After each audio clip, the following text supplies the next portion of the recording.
The Oregon legislature goes back into special session on Wednesday. The Senate will consider the $4.3 billion transportation bill that already passed the House. Representative Cyrus Javadi of Tillamook voted yes on that bill, at the time the only Republican to do so. And then shortly after that vote, he made an even bolder move. He changed his party affiliation to Democrat, and the fallout has been immediate. Representative Javadi represents House District 32, the North Coast from Astoria to Neskowin, and he also owns a dental practice in Tillamook. Representative Cyrus Javadi, welcome to Eye on Northwest Politics. Well, thanks for having me here.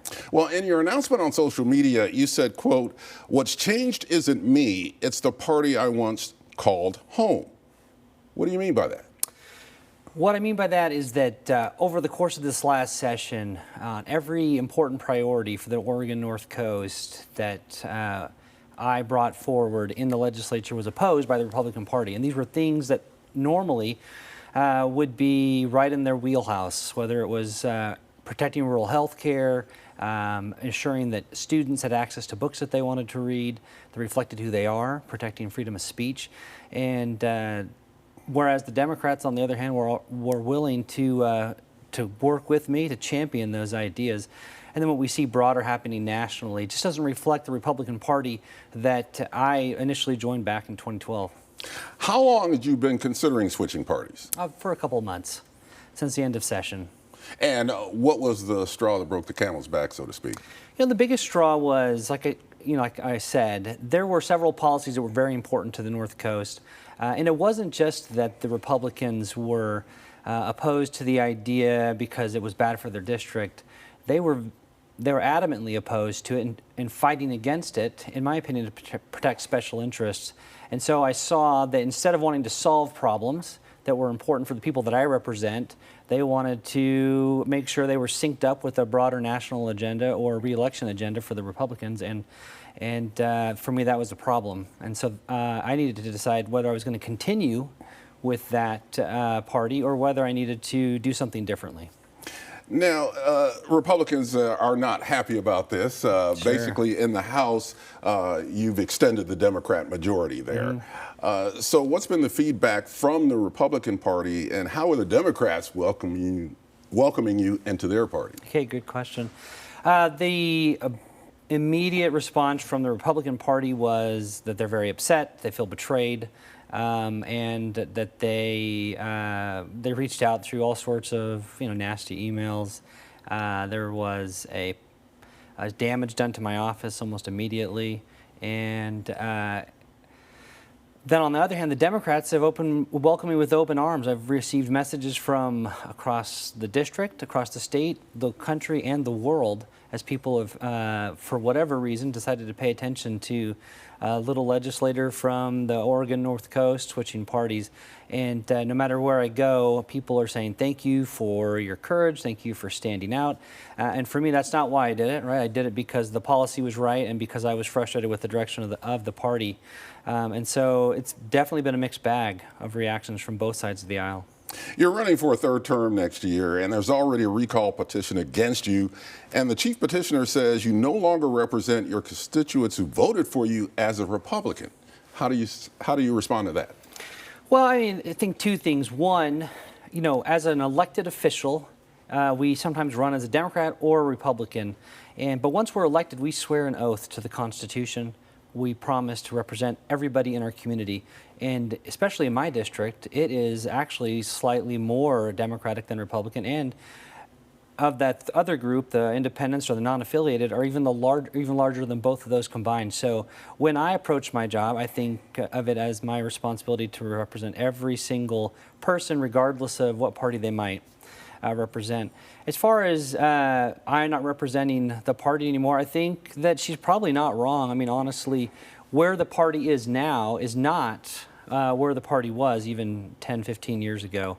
And my hope was that the party would revert back to where it had been in the past. I just don't see that happening. And so rather than wait for an election to put the question to the voters, this individual felt like a recall was a better approach. And so, yeah, we had to have that going on in the background as well. Your vote on House Bill 3991, the transportation bill, why did you vote for that, despite the tax and fee increases that the Republicans oppose? Sure, good question. You know, I spent a lot of time diving into this, hundreds of hours of research, asking the fundamental question, do we need to raise a tax? Because nobody wants to raise taxes. It's politically unpopular. And also I feel like we have a duty and responsibility to use public funds on projects and purposes that we think are worth it. In my mind, as I looked at this problem, Oregon has a transportation network crisis, right? Over the last 5 years especially, costs have just skyrocketed. Asphalt, steel, concrete, and labor. Just like everything else in the private sector, in my own private practice, labor has gone up 60 to 100%. At the same time, for Oregon, the revenue model has not been keeping up, right? People, the way we fund highways in the state of Oregon, like almost every other state, is by charging tax on gasoline when we purchase it. And because people are buying less gasoline, because cars have gotten more fuel efficient, the amount of revenue coming in is less. Yet cars are still driving the same number of miles, still doing the same amount of wear and tear. Paint still doesn't last as long as it used to, as it should. And so we had a fundamental revenue issue, cost issue that every business would face. And as I looked at it, the only real way to fix this for the next 2 to 4 years was to raise the gas tax 6 cents. You talked about your practice. You're a dentist, and you've been public with your concerns about the federal administration potentially cutting Medicaid benefits. Yeah. How does that issue in particular affect your constituents on the coast? Oh my gosh. Rural health care across the nation, and even here in Oregon, is in a precarious position. Again, like we just talked about with ODOT and even with a private business, their costs have gone up quite a bit over the course of the last 10 years, but especially over the last 5 years at post-COVID. Whereas the revenue side of their model, right, fees for doing services, has not kept up. In fact, it's only gone up 1 to 3% per year, while labor and other supplies have gone up again 60, 70, or 100%. So you've got these margins that have been getting squeezed tighter and tighter with no relief.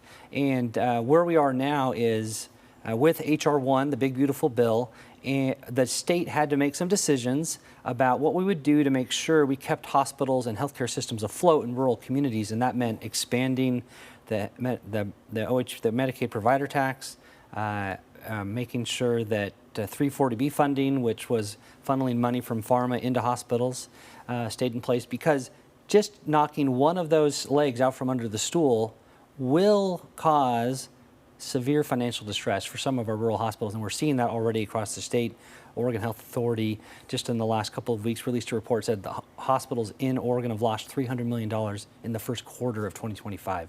And you just can't hemorrhage like that and stay afloat.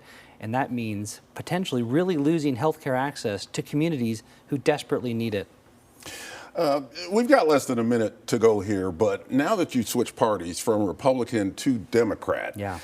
won't you face the same kind of political pressures from the Democrat side to adhere to what they want to vote for in the legislature? I suspect so. I think in politics, where it is now, is that there is a lot of pressure to toe the party line.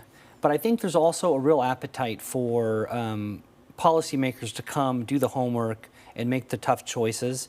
My colleagues on the Democratic side of the aisle, we share the same values. We believe in putting party before politics, putting people before politics, principle before party, and solving problems and getting things done.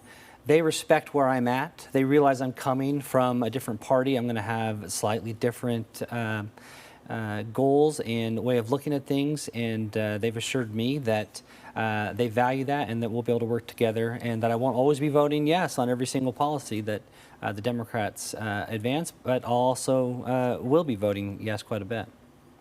Representative Cyrus Javadi, thank you very much for being here on Eye on Northwest Politics. Well, glad to be here. Thanks for having me.